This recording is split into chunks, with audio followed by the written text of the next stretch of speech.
smaller than we are squeezed somehow in this room.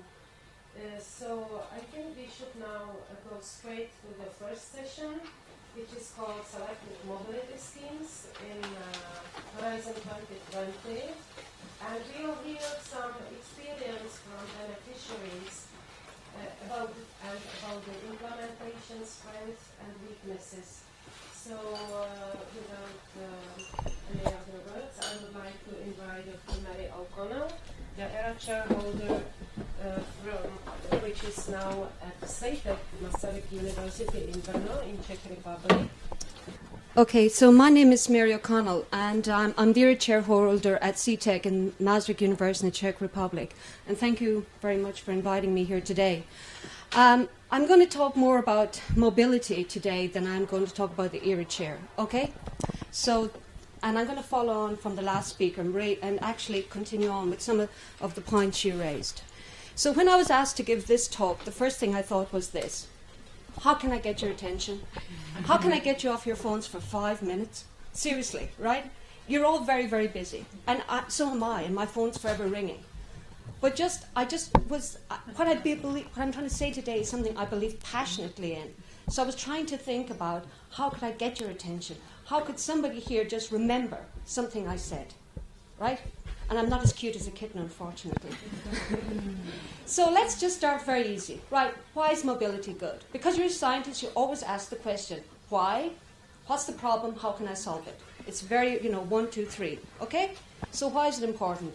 Well, it's really important because you share expertise and knowledge. I think we all agree. No disagreement there. And the other thing is you can transform the local environment and make it more competitive. I think we're all singing from the same hymn sheet. Okay? No problems. Okay, but what then you have to say, how can you get there? What is required for mobility, right? You know what you want, how to get there.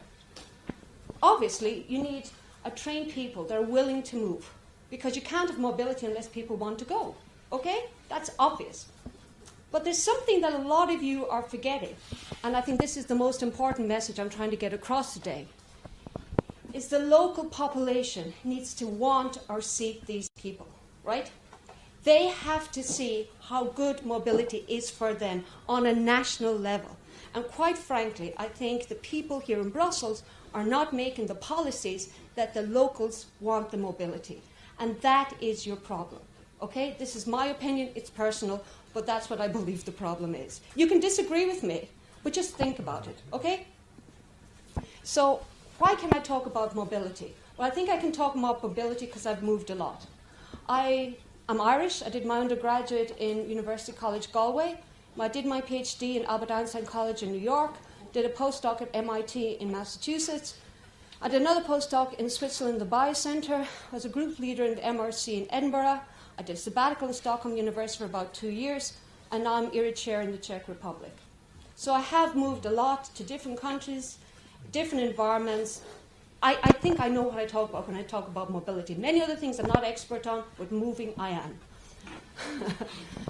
And, okay, so you have to remember that mobility is not the same in every country. That's what, these whole talks about mobility, you forget this, right? It's not the same. So my experience, and this is what I call the ease of living in different countries. Okay, forget about being Irish because I'm prejudiced, right? It's the best country in the world by far. It wouldn't be on the scale, it'd be up there somewhere. Okay, but next to Ireland, where in my opinion is the easiest country to live in? Sweden. Okay? Why? Because they want migrants, right? Next place, despite Donald Bush, USA is a very easy country to live in, right? He probably won't build that wall, but in general, people in the US want migrants. UK would be number 3. They're not, and from Brexit you can see, people are even being Irish. Migrants is like, a bit wishy-washy. Switzerland, it's much harder to go there. And unfortunately, the Czech Republic is much lower down, right? This has nothing to do with, and I would believe with the EU 13, it's probably the highest, because it's the place where you want it. This is like wanting people to live there, right? The ease of living there if you're a foreigner. And you have to remember this. It's not the same. So why is it different? Well, one thing is social. It's language, right? If you're a foreigner, how many people speak English or French or German that you can communicate with them? But the most important thing, and this is why you can grade this, is the inclusiveness to foreigners, right? How willing are people, not the people you work with, but in general, how willing are people to have foreigners there and have your opinion heard? Because the problem is in a lot of these countries, they don't want to hear you, right? You're a foreigner. In Switzerland, you're Ausländer. You know, you're out there. You're not a native. And this is really, really important. But also, for me personally, it's the lack of transparency. Things happen. I don't know why they happen. It's completely, it's just like you ask why, and they say, well, that is why it is. And you're like, and it makes no sense. Complete lack of transparency. But also, there's the insecurity of your colleagues, right? You're a foreigner, and they're insecure. And that's fine. In Sweden and the US, they think they're, especially in the US, they're the greatest in the world. They're not, they don't have this insecurity. But in other countries, they have. And if you're a foreigner, this is really difficult to deal with. But this ease of living in a country, don't get me wrong, is nothing to do with my happiness. I'm much happier in the Czech Republic being an ERA chair than I was a group leader in the UK. Okay? So don't get wrong that I'm not happy where I am. I feel, at least in the Czech Republic, I may have a possibility of changing something, whereas an MRC group leader, nothing I could change. Not even the name on my door, right? So this has to do with ease of living, not happiness. Okay, but there are other problems, right? In these countries, a lot of countries, people live in little bubbles, right? And this is what you said previously, right? They, you know, forget Brussels. You guys are like in another planet, right? You know, their local I live in Brno, and Zlata would say, people in Brno live in Brno, right? Or in South Moravia. Prague is already far away, right? So people have their local environments, and that's where they live in. And that's where they feel important. They don't care about what happens other places. And the other problem, of course, is cronyism, right? People like to put in positions of power people that they can feel related to, right? The All Boys Network. Someone called it the Band of Brothers. And that is really hard because often the people who are better don't get the positions. And if you come from abroad, this is hard to deal with because you sometimes have people over you that ain't that smart, right? So it's difficult, right? It's again a problem that you have to address. Okay, so the question is, okay, these are my opinion, right? It's personal, there's no solid data, it's just my opinion. But I've moved a lot, so I'm opinionated. So, but how then can you enhance mobility? Okay, you have to solve a problem. If there's a problem, you should try and solve it. What I would say, create an environment in the country where mobility is seen as possible, as positive, right? You have to change it if people, the government, the local environment want it, right? You can't impose it, they have to want it. And this is the most challenging thing you guys have to do, right? This is what you have to address. Also, unless this is done, everything else you're doing, all your widening programs are doomed. You know, it's just go on vacation, forget it, ain't gonna happen. They have to want it. Okay, so my suggestions are, encourage mobility of the scientists to go back to their home country, right? Because they are most easily accepted by the local population and they're more aware of the sensitivities. I mean, many times I will go to one of my colleagues like Zlata and I'll say, why is it like this? And she will explain the situation. Then it makes sense. But if you're local, if you're from the country, you can understand it better. Okay, so I think people returning is really key for mobility. So I think to get people to come back, you need recruitment that is transparent, fair, merit-based, gender-balanced, and open publication of posts and identification of people. You need the best, right? Not the guy's first cousin's brother's wife, whatever. You need the guy that is the best. And this is what has to be done. But how then it goes one further back, right? You need the best, but how can you get the universities to want the best, right? Because it's not really in their, why should it be in their advantage? Well, I think what I would say is encourage or motivate reform of national funding, right? and you say, hey, this is not our problem. Well, actually it is. This is the root of the problem, in my opinion, which is, okay, because at the moment a lot of taxpayers' money is being wasted. Okay, an example here is Ireland. Ireland had problems with their granting and funding, but then the US Department of Commerce or someone said that the PhDs from Ireland were no good. So suddenly Ireland had to get a new foundation. They had to get experts from abroad to come in, review all their grants. And suddenly the funding in Ireland got far more competitive. The number of people doing the science was better, their science input was better, the researchers. You can all trace it back to when they were told they had to do it for economic reasons, not because they thought they should. So there has to be a reason that people to reform.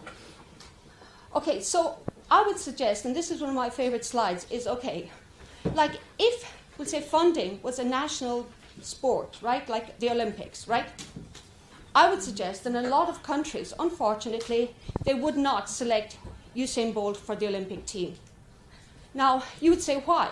Now, obviously in America or Sweden, they would have him on the Olympic team because they would say, he's the best, he'll win the medals, and he will know how fast we have to run.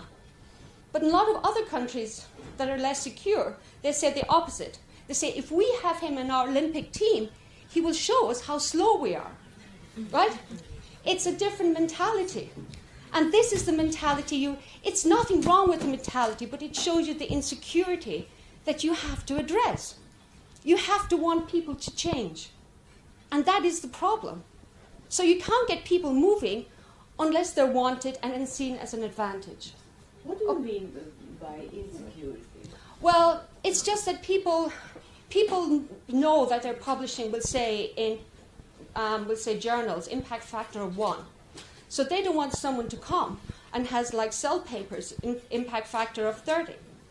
That's the insecurity. So they would prefer to continue on having colleagues with impact factor of 2 or 3, but not of 30, because the difference is too high. That's the insecurity. I think it's quite fair situation. No. I mean, I'm living there. I'm doing science there. I mean, I see it's not the same in every place. It's different in different countries, different in institutes in different countries. I'm just talking broadly. But this was actually made by Funding Landscape. And it was made by somebody in Zlata's office. And it was so clever. But just forget what's written on it. It's about funding in the Czech Republic, which is probably better than a lot of other countries in the EU 13. So, okay, I told you. But what it is, and if you're wondering why this low participation, right? If you look at Britain, right, all up at the top, up at the mountain, the best funding is, we say, the EU funding in ERC grants. And down at the bottom is all the national funding. In Britain, if you apply, we'll say, for an ERC, you can also apply for Welcome, you can apply for all these grants. You're on the same level. All these grants that you apply for on a national level are up at the mountaintops. Unfortunately, in a lot of other countries, the grants you apply are down here in the swamp or on the beach. Now, they're inhabited by people that when you come from abroad and you try to get grants down here, they won't give it to you, right? So people that are good, that come from abroad and try and get funding to sustain them so they can then go up to the mountaintop, ain't happening. There's a huge problem of funding, right? And this is not being addressed. And this is why you wonder why they can't get these other grants. It's obvious if you live there. Okay? The grant system has to be more competitive on a national level. It has to be better. So what I'm saying is, like, your goals are great. They look pretty, but are they realistic for mobility, right? Because if you move people around, are they going to get funded? So, points to ponder, and this is it. If large projects are dependent on mobility, then just perform a risk assessment, okay? Just look at the risks. Okay.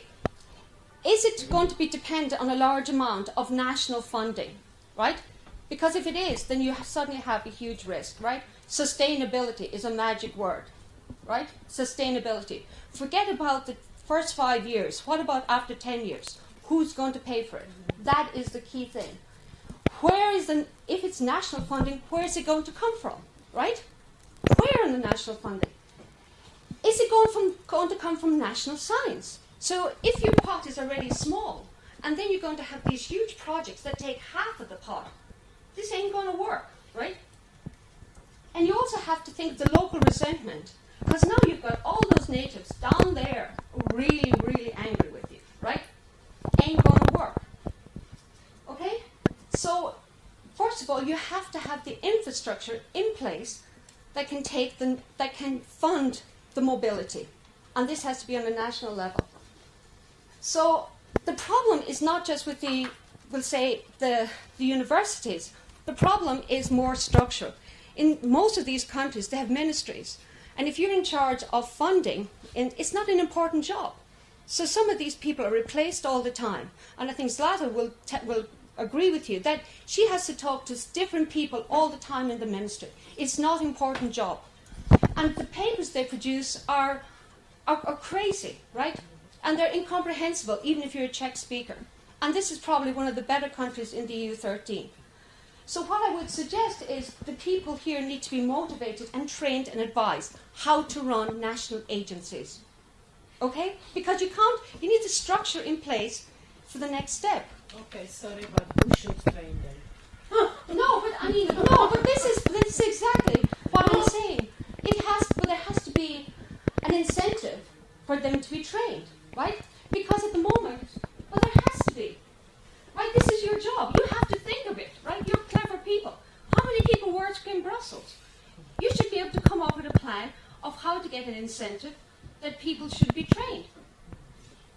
This is, there's a lot of people here working on this. It's no use spending the money if the structure's not there. So I would suggest that a lot of people think they're here at the transforming idea in this change process.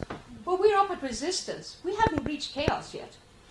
Right? And I think from the IRID perspective and the problems that we're meeting, we know we're at resistance, right?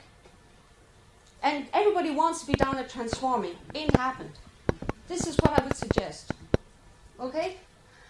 So the hit list for mobility: motivate governments to reform their national funding system. Think of something. Come on, you're smart people. You can come up with a solution. And if the best are chosen, then this will lead to better competition and hiring of better researchers, right? So if the funding is very competitive, you then have to hire the best. If the funding is easy, you don't. You make it competitive. This is obvious. This will ensure mobility. This is what happened in Ireland. If you make it better, better people have to be employed. It's like doing a car. If you want a good car, you have to have good engineers, right? If you want a crappy car, it doesn't matter. So it's like we all want mobility, we want the fast train, but let's think about it. We need the tracks first, because those tracks will not sustain that train, and that is what I'm saying. Okay, so final message, guys, open your eyes. Just look at this, okay? Be responsible. There are people's lives here. To you, it's mobility, it means nothing. It's a catchphrase, right? It sounds nice and these, but somebody I know, in the Czech Republic, not in CTEC, but someplace else, had a nervous breakdown this summer over mobility. She came back from Britain, wasn't supported locally, and had a nervous breakdown. After 3 years, her funding ran out, and she was basically left alone. She was left to, So these are people's lives at stake. It's not, it's just not numbers. It's not ticking boxes. We have to just remember it, okay? And finally, everybody says, you cannot reform, you cannot get the national governments to do something because it's their own responsibility. But I just challenge you with this comment, and this is it. Taxpayers don't, if they have diseases, they don't care who did the research. Taxpayers are not saying, I only want a cure from German or French or British researchers. They want cures. They want the best research. And I think the governments should be told this. They have no national boundaries for cures, right? And it's their money. So thank you.